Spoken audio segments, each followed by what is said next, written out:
John Terry with the United States Martial Arts Hall of Fame, and I am so glad to have Sifu Aaron Huey joining me today.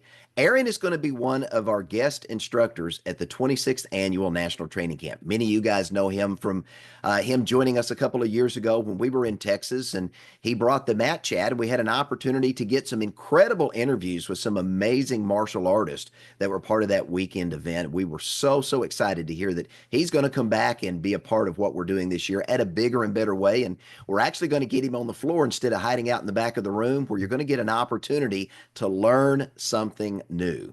So my friend Aaron, first off, good to see you. Secondly, tell everybody what they can expect when they show up to National Training Camp and have an opportunity to hear from you and what you're going to be sharing. Well, there's a few things I'll be sharing there. One, of course, my class that thank you for the privilege and honor of teaching at the Martial Arts Hall of Fame coming up. The class is very much looking towards this historical energy that we possess as martial artists with each other, moving this intention from within to without, whether it be to protect and defend someone, whether it be to win a trophy. It is going to help everybody, regardless of the type of martial arts they do, traditional, the spiritual aspect, looking for that discipline, constant kata, or true MMA heart, brutal, who's got a faster punch and a bigger kick and a stronger heart to see who wins. The process that I will be teaching is going to be helping people focus and replicate to achieve a result, the result you want, the result you know you deserve, the result you've worked hard for. But how do we align this eternal energy that we all practice and utilize, really get to know it and align it with our outcome so that what we do is exactly what we set out to do, and how we can then take that energy and move it to any aspect of our life. So I'm very much looking forward to bringing some of the old ancient secrets and modernizing them so that we can take them right home to our marriages, right into our schools, into our business, into our bank accounts, anywhere we choose to take that energy of the warrior. I love it. I know you and I have talked at length about what you're going to do, and I am so excited because this will be a first for us. To my knowledge, it's the first time we've ever done a class like this. So I'm looking forward to having a first time ever with my friend Aaron Huey. Now, Awesome. Aaron, the main reason I brought you on today is I want to talk about Safe Dojo. This is a program that you developed, and it's part of my passion as the leader of the International Martial Arts Council of America and president of the Hall of Fame, is I want to help school owners understand what it means to be more than a martial artist. Because if all you're doing in your school is teaching your art, whether it's Kempo or Taekwondo or Karate or Jiu-Jitsu, whatever it is, you're just like everybody else. There is no distinctiveness. There is no new uniqueness to you that attracts other people to say, why would I use your school, or why should I train with you over any another available option in town? Right. Now, I think what you're doing with Safe Dojo is an incredible opportunity for a school owner to reach into an untapped demographic. Now, it's a unique demographic, but it is an untapped demographic, and there is some huge opportunity there to transform lives. So, Aaron, let's tell me a little bit about Safe Dojo, what it is, and how it can benefit a school owner. The concept of Safe Dojo started for me all the way back in 2000 when I opened my martial arts school in Boulder, Colorado. And to your point, Professor, this was the moment where I'm looking out at a relatively small town that has a plethora, using the right definition there, with a plethora of martial arts schools. There are a lot of martial arts schools in Boulder, Colorado. You couldn't throw a rock and not hit one. And why was I different? My kicks weren't better. My punches weren't faster. What was I different? I just set out with a desire to teach and provide what happened for me when I started learning martial arts, which, like so many of us, which I found out as I was doing the MAT podcast, so many of us started martial arts because we were being bullied, or we had been dealing with childhood traumas or abandonment, abuse, addiction, having been assaulted. Something brought us to the dojo to say, I deserve better. I want more. I don't want to feel like this anymore. No sooner did I open the doors to my own martial arts school, and I was active in the community in a local camp that was kids camp that was very, very popular. So I had an announcement that I made, and the first parent who brought their kid, uh, she said, "My kid is 6 years old, and I just caught him trying to commit suicide for the third time. He was trying to hang himself in the bathtub." 6. And her next words were the key to it. She said, "Can you help him?" And as a warrior, as a martial artist, as someone who had a teacher who reached across that void and grabbed me and pulled me into the place of safety, power, connection, freedom, and worth, when she reached out and held her kid to me, what was I going to say? No? You say yes and you find or create a way. That is the way of the warrior. You say yes, you find or create a way to win, to succeed, to triumph at all costs. You take your sword, you face the dragon. And this 6-year-old could not face his dragon alone. So I had to carry his sword and show him how to use it day by day, step by step. This mom happened to be a teacher at a middle school. So she immediately, upon next inquiry from the school counselor who was asking about her kid, how's he doing? She told him, I got him working with this martial arts instructor and I can see the change happening. And that opened the floodgates. And this is the untapped market that I'm telling you about. And it's daunting, it's scary. And we have every single one of us martial arts instructors have been working with this community since we opened our schools. But what changed for me is that every single one of my students, I just kept saying yes to this kid who's struggling with the fact that his father never showed up, with this kid who's a teenager and he doesn't want to use drugs, but now he's an addict, and this young girl who had been assaulted or abused, and every single one of my students was that kid. And so I became very conscious of how I had to teach. I had to do things, and I'm not going to say differently, because Safe Dojo has come about by watching therapists do what they do. And I'll tell you how that happened. And watching what martial arts instructors do what they do. And this is me saying to every martial arts instructor right now, you are doing the exact same thing that a therapist does. You just have no clue which part of what you're doing is actually healing the child, therapeutic. I had to do my process. I had to do my job as a Sifu, as an instructor, as a mentor, very, very consciously, because these were wounded, addicted, and mentally ill children. And I had the same success. Not only did I have the same success, I became someone that parents and schools leaned upon to work with the kids. I became that guy in the community that says, can you take this kid? This kid's got autism. This kid's got oppositional defiant disorder. This kid. Now, what a lot of the instructors don't know is our martial arts school, my martial arts school, I say our, my wife was involved with helping me run the business. And so many of us are couples, we do this work together, right? And I opened the school and then my wife and I started, well, there's an empty weekend here that the kids have a 3-day weekend. Let's do a 3-day camp. And so we would do a 3-day camp. There's a week of no school. Let's offer day programming. Hey, it's summertime. Let's offer a warrior camp, an overnight program. And we got our camping license. Then we started running team rites of passage programs. And as the years go by, my martial arts school grew and grew. But that was not where the financial success came from. That's where the can my kid just come live with you? They'll do school online. They'll take your martial arts class. You can take them to NA and AA meetings. And again, what do you say? You say no? We said yes. My wife and I said yes. And we opened a sober home for boys.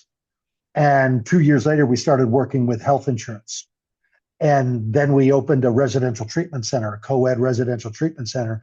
And with martial arts as the cornerstone of our program, became the most successful adolescent recovery center in the United States with the highest success rate.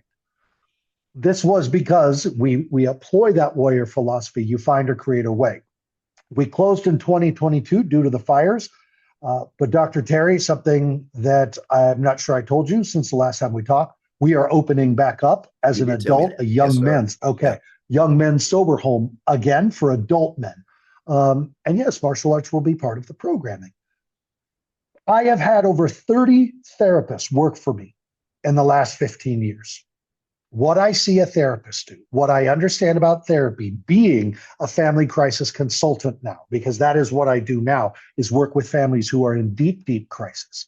And when I take on young children, I see what therapists do, and I see what martial arts instructors do. And Safe Dojo is bringing the two of them together, where I am instructing martial arts instructors not only to become very conscious about which parts of what we do is actually the healing part for trauma, for abuse, abandonment, addiction.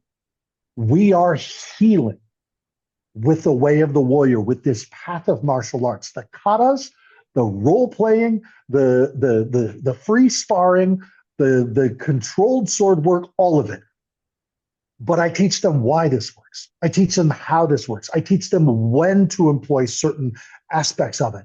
I teach about debriefing and pre-briefing and permission power. And we do what we've always do. We do it very consciously and working with the families and working with the schools. You can increase your student base. You can increase your financial income. But most importantly, this has been my business goal since my first student. It was my first student that created my business plan. My business plan was simply this: save a life. That's what we are here to do as warriors, is we serve a higher purpose and save lives. That has been my business plan since day one. It remains to this day in everything I do. And I have made a wonderful living off of saving the lives of children, of families, and now adults. And you've also had an opportunity to change lives for the better in the process, which is part of our mission as martial artists, is to be that father figure, to be that rescuer, to be that warrior mentor that you talk about. There is such an opportunity there to change lives for the better right there in your local community. Now, Aaron, Yeah. guys and gals may be listening and they may be saying, Aaron, I think what you're doing is great, but I don't know that I want to open a treatment center. I don't know what I'm going to do all those things that you've done. Do I have to do all that to use Oh the Safe God, no. Dojo program in my school? No, the Safe Dojo is for martial arts schools to remain martial arts schools. I would not recommend anybody to go out there. If you came to me and said, I want to open a treatment program, I would say, what is wrong with you? It is the most intense, stressful, impactful, meaningful, brutally stressful work you can do. No, this is for martial arts instructors who own schools, who would like to grow their schools and really support not just a community you have, but to grow that community to such a way where you become the prime resource for therapists, for teachers, for counselors, and for parents whose children have gone, like the name of my podcast, beyond risk. Because all children are at risk. All children are at risk. They are exposed. Can you imagine, John, if when we were kids, we were told to go hang out in the library. That's where we were told to go and hang out. Can you imagine whether or not your parents would let you go to the library if 3 out of every 10 books on those shelves was hardcore pornography? Would you ever have been allowed to step 1 foot into that room? Yet we let our children use the internet daily. All children are at risk. The children that I'm telling you that you are missing, who will have the greatest impact on your schools, your finances, and your heart, are the children who've gone beyond risk. They need everything that the way we do. They crave everything we do. And as martial arts instructors, we have one of 3 paths that give children and teenagers a glimpse of a better life and show them the light and show them the way. NA and AA is one of them. Therapy is another one. And I truly believe that martial arts is the 3rd path. Now, let me be clear. All 3 of these paths fully acknowledge and admit that spirituality is the missing piece for all of these children. Their own personal understanding and design of divinity. But we have to build a stairway to that place. And martial arts has done that. through this work, through that punching and kicking, through the most profane manner, we find the sacred. How? Every single martial artist you ever meet could speak to their own experience of that. But what therapists have done with processing information and dialogue is understand how that stairway is built. The value of therapy is understanding the step by step and how a person who suffers from trauma, mental illness, addiction, abuse, abandonment, assault takes that next step, and when they're ready. And when you, as a martial arts instructor, become conscious of where they are in their hero's journey, you know what's coming. And you know, the moment you know what's coming, you know what martial arts training, what martial arts piece, what lesson is next. And you can design this hero's journey especially for them, always being their mentor. And you don't have to change much. You just have to wake up to what you've done with these children and become very conscious. And Safe Dojo is the training of that, to say, you already do this. Let's look at this from a therapeutic model. Now keep doing it. Let's look at this therapy model. Do you see how it matches this? Keep doing it. You begin to question the order that you're teaching things, because you might be pushing somebody into something that's not ready. There's function, there's flow, and there's glow. If someone is just barely functional and you try to push them into glow state or flow state, you could damage them. You could cause more harm. You could do more harm than good. Let me give you an example. I was working with a girl who had been trafficked, and she was kidnapped at knife point. So tell me, instructors, and I know many of you are probably much better at knife fighting than I am. And honestly, well, I've got the scars to prove my knife fighting training from last week, right? You may be better, but see the difference, the thing that I have that you may not possess is I know when to introduce the knife training. If this child comes up to me, and she was a child, she was 15 years old and she was kidnapped at knife point. Of course, her learning knife defense and knife fighting would be one of the most empowering, impactful. That's called exposure therapy. But when do you offer it? Day 1, day 5, day 50, day 500. How do you know when it's time? What's the process of seeking their permission? How do you know without them saying? They may have a smile on a face and sweat from their brow doing the kata over and over. How do you know you're not making it worse? Because they're happy? Dissociative disorder has happiness painted all over it. Depression and anxiety can have a huge smile painted on its face. How do you know that they're really ready for it? How do you know when to back off? How do you know when to check in? That's what we talk about in Safe Dojo. Because when I finally did put a knife in her hand, her trembling hands, with tears streaking down her face, and her screams of pain and anguish, and the memory fully up in her prefrontal cortex, she disconnected from her trauma and was able to know what to do.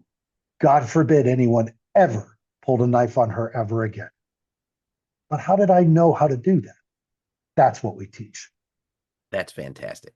So Aaron, for a school owner that says, hey, I'm interested, if I sign up for this program, what do I get?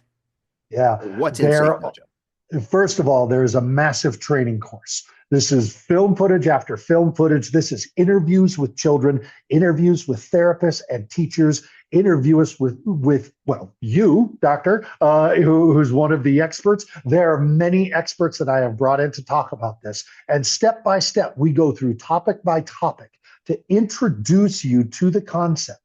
And we show how it's done, and we show how it works and why it works and what these children can receive from your conscious martial arts training that just needs to turn some corners a little bit. So that's the first thing, is that you get access to a training program that really opens your eyes to what you're doing and what therapists do and how to do it perfectly. The next piece is that we look to a yearly retraining course where I bring to you the most updated information. First of all, let's talk about epigenetics. How many of you knows what epigenetics is and knows how it works and know why we need to understand it for what we teach in martial arts? That's the updated, constant information about gut health and brain chemistry that the world's top scientists are learning about mental health and addiction and autism and ADHD and. So we keep the training going and updating. Plus, that allows you to advertise and promote in your community so when those parents walk through the door with that child who wants to be there, but it's the last place the child is acting like they want to be, right?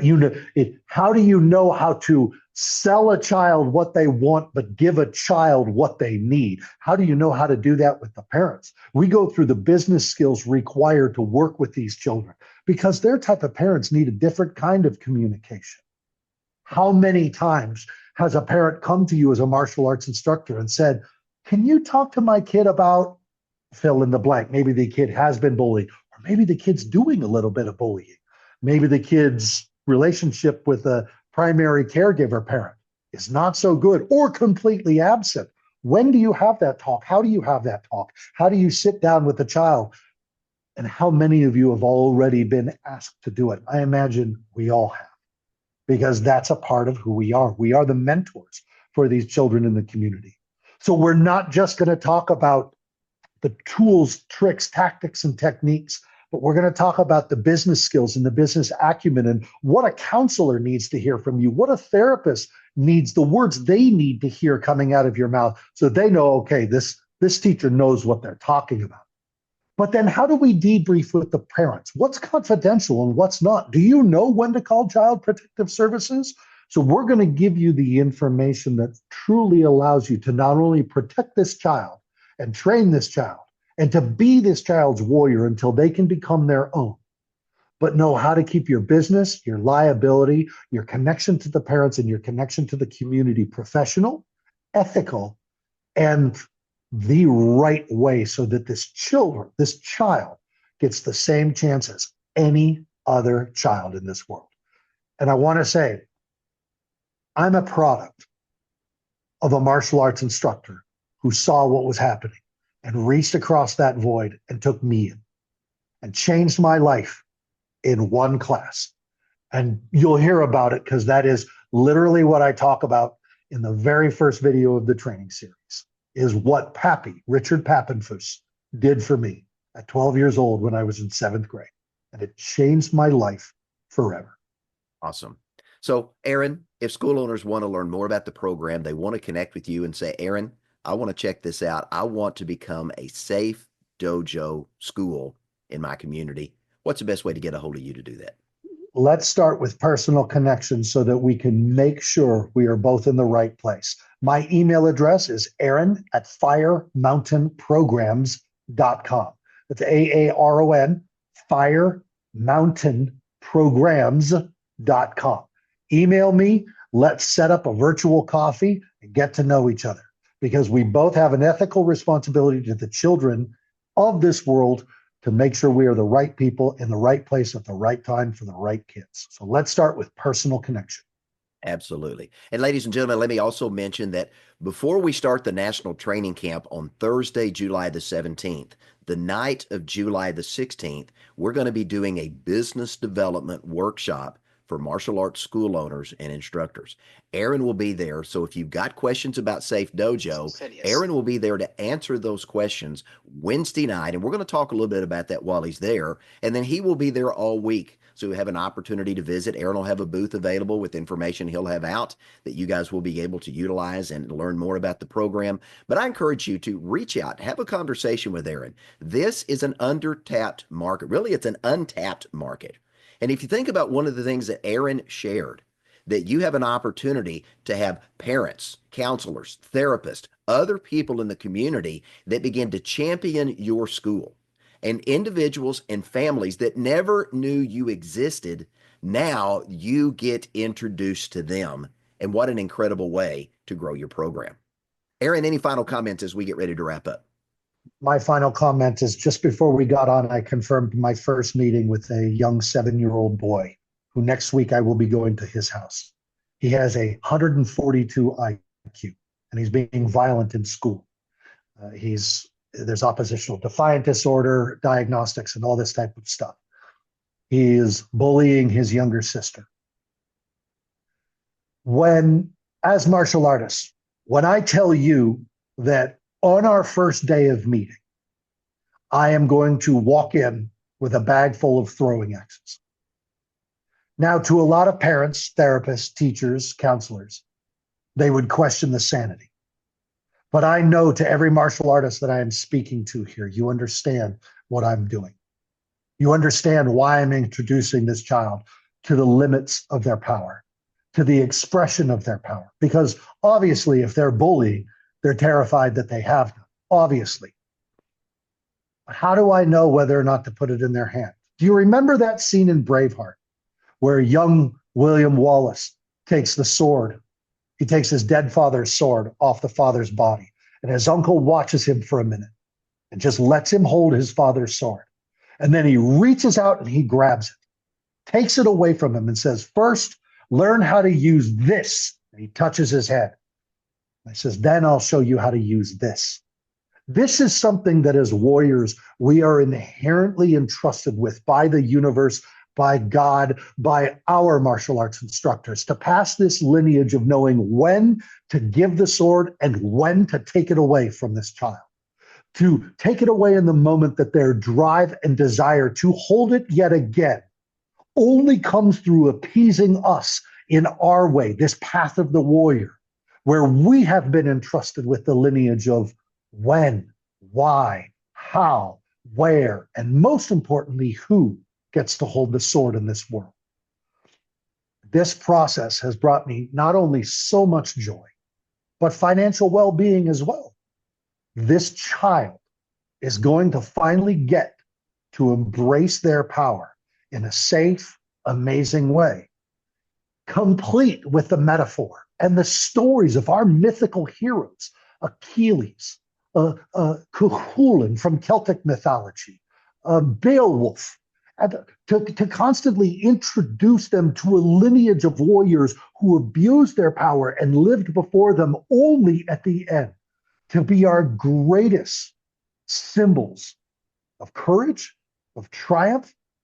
How do we instill this in a kid? Through storytelling, through handing them an actual blade to throw across their yard and to celebrate when they do it right and to question when they can't replicate their success.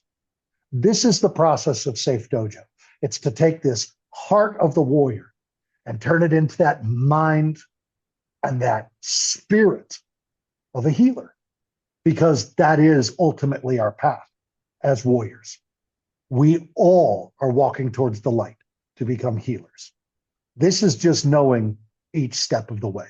That's Safe Dojo. Oh man, you make me want to go open a school, buddy. It was great. Me too. Well, let's go. Aaron, thank you so much for your time today. So looking forward to seeing you in July.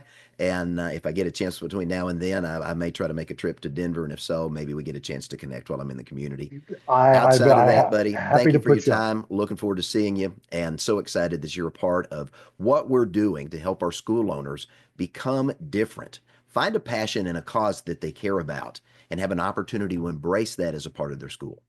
I'll leave you school owners with this. There was a recent study done by Alba and Irma that found that 91% of consumers are more likely to engage with you in your martial arts school or any business for that matter if you are either mission driven or cause focused. What you've heard from Aaron's heart today is a passion for kids and adults that are struggling with a variety of things that we have a solution for through the martial arts. And Aaron has uniquely crafted a way to bring the therapeutic elements that you're already using but may not realize you're fully using and to utilize them to their fullest extent. So I encourage you to reach out to him at Aaron, Aaron, at firemountainprograms.com. Schedule a virtual coffee, get to know this guy, and find out all you need to know so that you can become a Safe Dojo school in your community. I'm Dr. John Terry with the United States Martial Arts Hall of Fame. Thanks for joining me. Have a great day.